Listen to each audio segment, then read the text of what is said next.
sentir. Olá, pessoal! Hoje vamos aprender um pouquinho sobre o funcionamento das grandes vias aferentes associadas aos nervos espinais.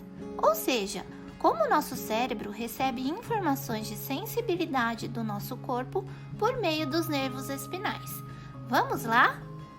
As grandes vias aferentes são trajetos compostos de estruturas que têm a função de captar, conduzir e interpretar estímulos nervosos de sensibilidade do sistema nervoso periférico para o sistema nervoso central.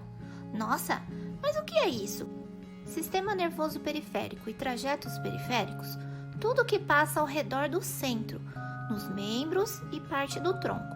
Sistema nervoso central e trajetos central, tudo que passa no centro, na medula espinal e no encéfalo. Esses estímulos são captados pelos receptores sensoriais, que são terminações nervosas capazes de converter estímulos do ambiente em impulsos elétricos. Interessante, não é mesmo? Esses estímulos serão processados e analisados em centros específicos do sistema nervoso central, que produzirá uma resposta adequada e específica. Os impulsos elétricos são produzidos dentro das células nervosas, chamada de neurônio. Vamos fazer uma comparação para que você entenda melhor. Como se fosse a fiação de uma casa. O interruptor de luz seria um receptor onde damos o estímulo. A fiação seria os nervos e os neurônios. O conduíte seria a medula espinal por onde passam os fios elétricos. E a lâmpada seria o nosso cérebro e cerebelo. Fez sentido para você? Essas vias podem ser consciente ou inconsciente. Consciente quando conseguimos distinguir os diversos tipos de sensibilidade, e inconsciente quando o impulso não carrega informações de sensibilidade, apenas de integração motora. As vias conscientes são constituídas normalmente por 3 neurônios.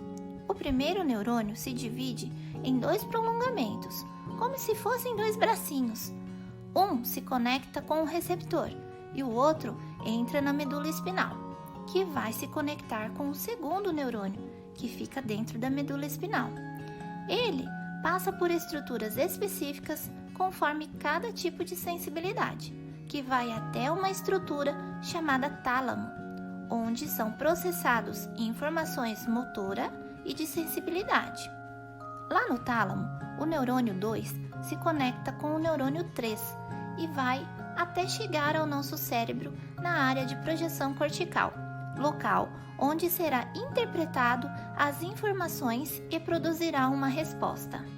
Já nas vias inconscientes, são constituídas de 2 neurônios que vai até a área de projeção cortical do cerebelo, onde será interpretado informações motoras. Agora vamos aprender um pouquinho sobre a função de cada via. Vias de dor e temperatura. Você já parou para pensar por que sentimos dor e temperatura? Não? Então chega mais que irei te explicar. Podemos afirmar que essa é uma das vias mais primitivas do nosso corpo, mas muito importante. A dor é responsável por nos manter seguro e nos indicar perigo. Afinal, ninguém aqui gosta de sentir dor, não é mesmo? Algumas pessoas podem desejar nunca sentir, mas a dor é um mecanismo de alerta do nosso corpo para lesões ou um sinal para os limites. Podemos citar como exemplo uma pessoa que encosta o seu braço na panela ao cozinhar. Rapidamente ela irá se afastar. Lembrando que temperaturas acima de 43 graus já podem causar queimaduras. Existem as dores primárias e as dores secundárias. Você já parou para pensar por que sentimos vários tipos de dor? Existem basicamente 2 vias ascendentes. A via neoespinotalâmica conduz à dor somática, sensação de dor aguda e bem localizada, correspondendo à chamada dor empontada, e a via paleoespinotalâmica conduz à dor visceral, dor pouco localizada, dor profunda do tipo crônico, correspondendo à dor em queimação. O tato protopático é um tato menos específico, mais grosseiro e lento, Um tato que não está associado com movimentos delicados, e sim com movimentos mais grosseiros.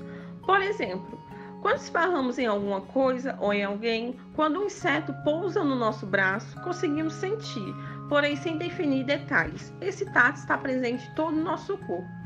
A via de pressão é a capacidade do sentir mais profundo sobre o corpo, podendo ser traduzida como atração à alteração linear do repouso das terminações nervosas que estão na pele. O quanto profundo é um toque, sabe aquele aperto de mãos firme? Ou então aquele abraço apertado? Sabia que para você reconhecer objetos, sentir vibrações e até mesmo saber de olhos fechados a posição do seu corpo, existem vias nervosas especializadas para isso? Vamos agora saber quais são elas. A propriocepção consciente é o reconhecimento da posição das articulações no espaço. Por exemplo, quando você dobra o seu braço, mesmo sem você ver como está, você sente que está dobrado. E o tato epicrítico, o que é? O tato epicrítico é o tato fino, o reconhecimento de pequenos detalhes, ou seja, quando você reconhece os objetos, quando os toca, sabendo a forma e o tamanho deles. Sabia que você consegue reconhecer 2 pontos em até 2 milímetros de distância? Fantástico, não é mesmo? Já a sensibilidade vibratória nos permite reconhecer as vibrações. Como exemplo, quando você está segurando o celular na sua mão e chega uma mensagem, fazendo você sentir o estímulo de vibração do aparelho. Vias de propriocepção inconsciente. Você sabia que impulsos nervosos proprioceptivos inconscientes não geram sensibilidade nenhuma? São as vias que levam ao cerebelo os impulsos motores originados nas musculaturas e nos tendões, o que nos permite ficar sentados com uma postura automática, ou seja, sem pensar. Ele também é responsável pelo controle dos batimentos cardíacos e são atividades involuntárias executadas pelo sistema nervoso autônomo. Vias de sensibilidade visceral. Você já sentiu dor do tipo cólica? Tenho certeza que sim, afinal é uma das formas de defesa do nosso corpo, muito importante para alertar o nosso cérebro de que existe algum problema. A sensibilidade visceral é difusa, ou seja, não permite localização precisa da dor, mas sim a região acometida. Podemos dizer que dói a pontinha do dedo, mas não podemos dizer que dói a primeira ou segunda alça intestinal. Alguns órgãos são mais sensíveis à dor visceral do que outros, por causa da quantidade de receptores localizados. Estômago e bexiga têm muita sensibilidade visceral. Ao contrário dos rins e pulmões, que têm menos receptores de sensibilidade, e por conta disso podem sofrer mais danos por falta da sensibilidade até descobrir a doença. Agora que vocês já aprenderam sobre o funcionamento das grandes vias aferentes, vamos falar sobre as doenças, as neuropatologias relacionadas a sensibilidades. Vamos lá? A neuropatia periférica é uma condição que afeta os nervos periféricos, mas o que isso significa? Significa que podemos perder a sensibilidade e obter atrofia muscular, principalmente em pernas e mãos. Mas você sabe as principais causas dessa neuropatia periférica? Venha cá que eu vou te contar. São mais de 90 causas, sendo as mais comuns inflamações dos nervos após lesões ou esforços repetitivos, como tocar guitarra, metabólicas causadas por diabetes ou alcoolismos, doenças autoimunes como reumatismo, psoríase e lúpus, sendo seus principais sintomas formigamentos, perda de sensibilidade nas extremidades, principalmente pés e mãos, perda de força, atrofia muscular. E vocês sabiam que essa doença atinge de 2 a 8% dos adultos de todas as faixas etárias? Mas suas causas são mais comuns em pessoas com mais de 40 anos de idade. A neuropatia diabética é uma das neuropatias mais comuns, por isso precisamos cuidar da nossa saúde, pois a neuropatia periférica pode evoluir e seus sintomas piorar e, consequentemente, os pacientes correm mais riscos de sofrer quedas, ter dificuldade para ficar em pé, andar ou até mesmo sentir dor nos membros. Apesar de não ter cura, a neuropatia periférica pode ser tratada em hospitais especializados no tratamento dessa doença.